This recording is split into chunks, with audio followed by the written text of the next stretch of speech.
Hey guys, so today got back from Arkansas a couple days ago and brought this home with me. This day is set upon a mighty endeavor, a struggle to preserve our civilization and to set free a suffering humanity. So guys, this is a SPAS-12 made in Italy. It's pretty cool. This one from the serial number, actually from the proof mark, you can tell right here via this proof mark, that is an AL in a square proof mark. This was made in 1983, which is only 1 year before Terminator.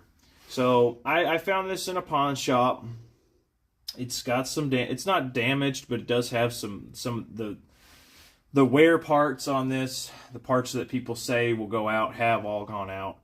And it's got a little bit of surface rust right here along the barrel. This thing probably was in somebody's gun safe for like 20-some years, wasn't properly oiled.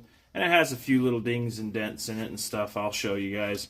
But overall, when these are going for online for $3,000 to $5,000 online, most of them are hard. Even the ones that are going for that price are the fixed stocked ones that they came out with for a brief period of time because they thought that the folding stock was a little scary. This gun was not on my list. I'm pretty much strictly a military collector. If it doesn't have any type of military, especially U.S. military significance or World War II significance, I don't really want them. But I'm always out there looking for a deal. So when they said $12.50 out the door, I thought about it. I went home, thought about it some more, did some research, saw what they were going for, saw what to look for, because again, this is not a gun I was familiar with when I bought it. But I went up there again, and I'm going to go over right now some of the things that are wrong with it, some of the things I'm going to have to repair, and pretty much anyone's going to have to repair when they get this. So first off, on this SPAS-12, right here, in between the grip panels, there's a filler piece that usually breaks. Originally, this shotgun was designed with a grip safety that went into the grip, and kind of like a not really like a 1911, but similar, just reversed. But and the Italian militaries and law enforcement community out there did not want that, and so rather than redo the entire molds, they just came up with a new piece that would just replace that void. That's a piece that commonly is broke. Mine is broke. Another piece that's commonly broke is this right here. This was actually designed to be like a rotating piece that would actually allow you to detach, I believe, the folding stock. This would allow you to quickly just rotate this. You could take the folding stock off and be done with it. That's something else they removed. Personally, I think that would have been a really cool feature to keep, but they got rid of it, especially since there's anywhere else to put a sling. There is a guy I saw online that makes not reproduction, but new parts, and instead of this being plastic, which is really stupid, he actually makes a milled one out of metal it looks exactly the same. And so that's going to be my plan eventually, is hopefully to get a replacement one of these. There on the stock, there's a little bit of surface rust back in here. That's something I'm going to have to figure out how to get in behind there. I think long term, actually, what I want to do is the guy makes this is actually another piece that I'm going to have to replace. He makes I believe to get that part replaced, you have to take this stock off to get that replaced. And so what he does is he creates this kit where actually you'll remove this rivet.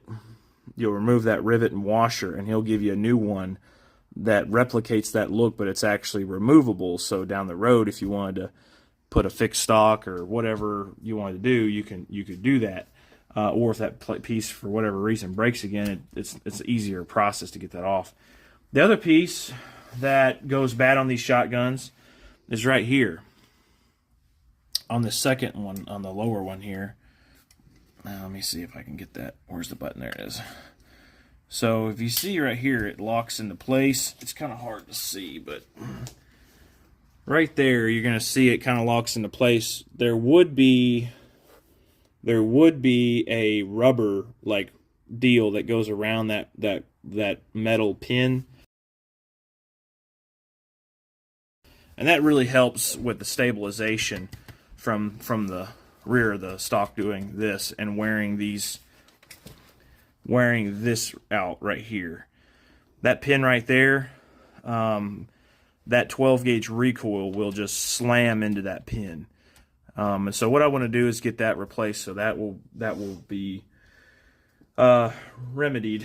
One other piece, well, actually two more pieces on this shotgun that will need to be replaced is inside. This is an aluminum receiver, which thank God it is, because this thing already weighs like 10 pounds. I can't imagine what the shotgun would weigh if that was a steel receiver, but there's a pad.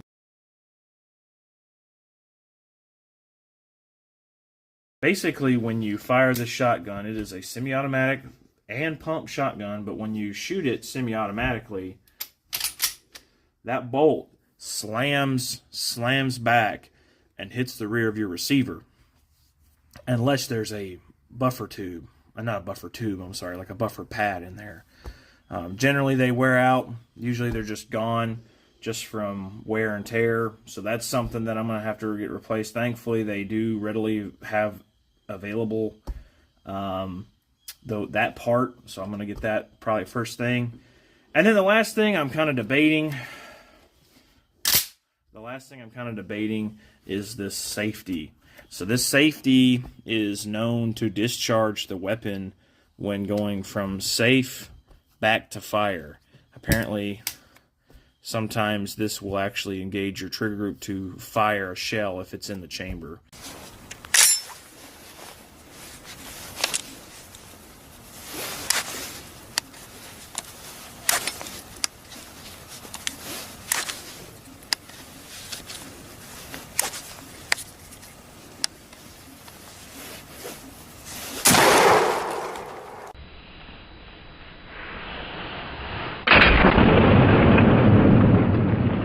So that's something else that what is it? Franke actually did a recall on, and now they have like a deadlock safety. That's what I prefer. A deadlock. I'm trying to remember. Crossbolt. That's the right word. Crossbolt safety. Personally, I like the crossbolt because I think it looks less clunky than this lever here, a lever safety, but. You know, the lever safety, I think, a lot of times is more desirable because it is the original style of safety. So overall, pretty much every part on this that has broke, or can break is broke. But honestly, at the end of the day, they're not like super crazy parts. I mean, they're just literally rubber parts that just got old. You know, I think all in all, my budget to get all this replaced is probably going to be around the neighborhood of $250. I'm not really worried about the safety. I know that that's something, a bigger project, but you can 3D print that. They sell those. This is something that's going to be a little tougher to find if the guy makes them, and that part on the rear stock should be somewhat easy to find. There's people that make them, 3D print them, but I definitely want one that's stiff enough to handle 12 gauge recoil. Overall, there was just a little bit of surface wear. You can see where this person had used it a little bit, you know, as a pump shotgun. But overall, guys, you know, for what it is and what they go for on Gunbroker, I was very pleased to get a, you know, $3,000 to $5,000 shotgun for $1,250. You know, this is gonna, you know, my collection. I like to find stuff affordable that I can fix and clean up and make my own. Guns that I don't feel bad about throwing in the truck and taking to the range, because you know how there's a little bit of just, you know, a little bit of surface marks here and there. I don't want to be the guy that makes the first mark. That's just my fear. But this Franke is pretty cool. Essentially, here I'm going to go over some of the controls. This is your quick safety. This is actually what will release.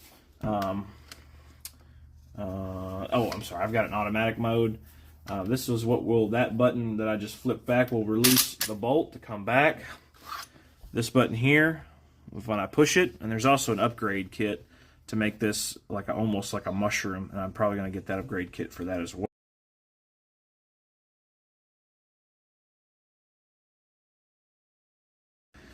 If you push that button, it releases.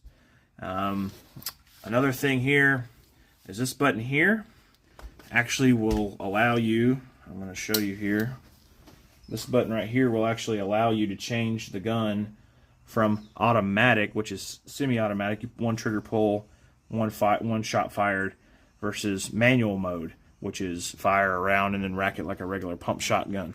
So right now it's in automatic mode. I'm going to change that by pushing this button, pulling the handguard back, and then now it's in manual mode. So what I'm going to do is I'm going to go back to my quick safety, and then I'm going to pull this back, and you notice it allowed me to rack the whole handguard assembly back. And then to pull it forward, I'll push that button, and it'll let me rack it forward. So that is how you do that.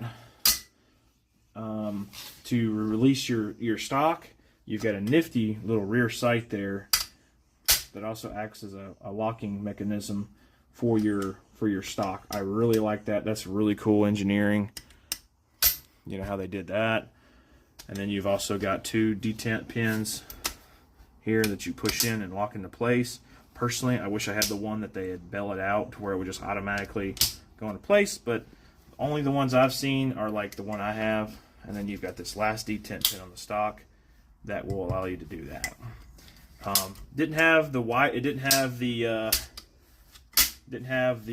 wire piece that you can use to hold it one-handed, but not really worried about that.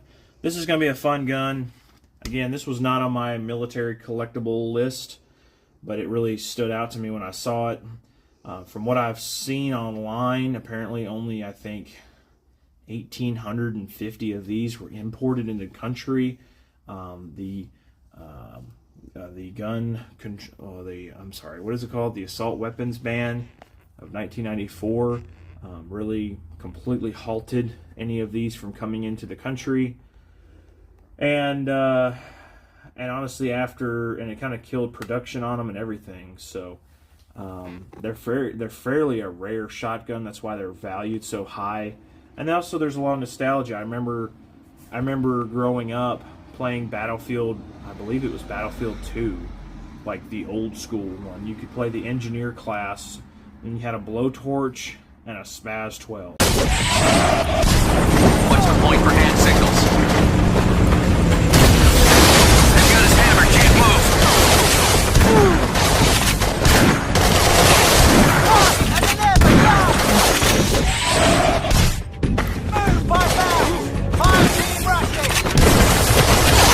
Movement to contact. And I'm gonna tell you what, that was probably one of the funnest games I can remember growing up as a kid, man. You would just jump out of your Humvee as an engineer. There'd be a tank, whatever, shooting something, and you just jump out of here and you just blam, blam, blam, blam. Man, it was just so much fun. And then the next thing was the nostalgia is Terminator.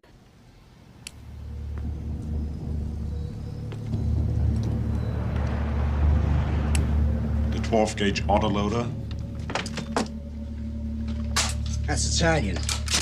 You can go pump or auto. Any one of these is ideal for home defense. So, which will it be? All. I may close early today. There's a 15-day wait on the handguns, but the rifles you can take right now. You can't do that. Wrong. Terminator 1, I'm just going to be honest with you. I mean, Terminator was a huge part of my early childhood. I mean, I know that's probably not the best influence for a child, but for me, I love that movie. It was really cool. Just seeing just this bulletproof dude just roll it in. I mean, I know it's horrible that it's a police station, but this dude just rolling into a police station, with a car, crashing in the front desk, and he's just going ham with the shotgun, just one-handed, And to be honest with you, when I was that age, I didn't even really know what shotgun he had until I got older. So it just was really kind of full circle, and it was really cool just to see, actually hold this gun in my hand. I'd never actually seen one in real life. I think the next biggest thing, nostalgia-wise, was Jurassic.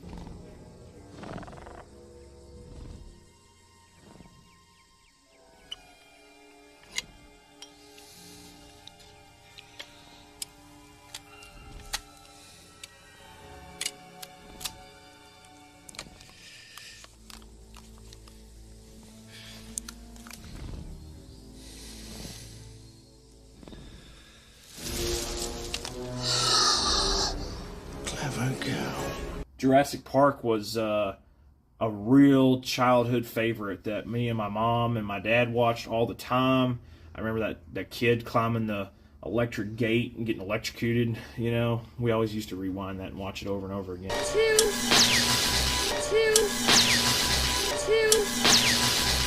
Probably a sick sense of humor, but anyway, but seeing the dude, you know, rocking these out of the weapons locker, I was like, dude, that's a sick looking shotgun. Again, at that age, I was like, that's probably some sort of military grade, you know, unaccessible shotgun, you know. So I was like, oh, okay, cool. But, you know, being able to see it in a store and actually hold it, I was like, man, that's pretty sweet. And then looking at it online and seeing what they actually go for, I was like, I will never be able to buy one of these again, especially for this price. So I felt like it was a good deal, felt like it's a good project, and I think it's a good investment because these things are only going to appreciate over the course of my lifetime. So if you guys have any questions about the SPAS-12, you guys make sure to comment. If you guys like this kind of sort of this stuff, if you can look over here, I've got all types of military surplus I'm actually about to do a live stream on. Military surplus, military firearms, any type of cool stuff like that. Reenacting, I've got a Jeep. All that kind of stuff is what this channel is about. Blank adapted firearms. Just kind of a little bit of everything. Just kind of a channel about me and what I like and what I do. And yeah, you guys definitely subscribe. I really would appreciate it.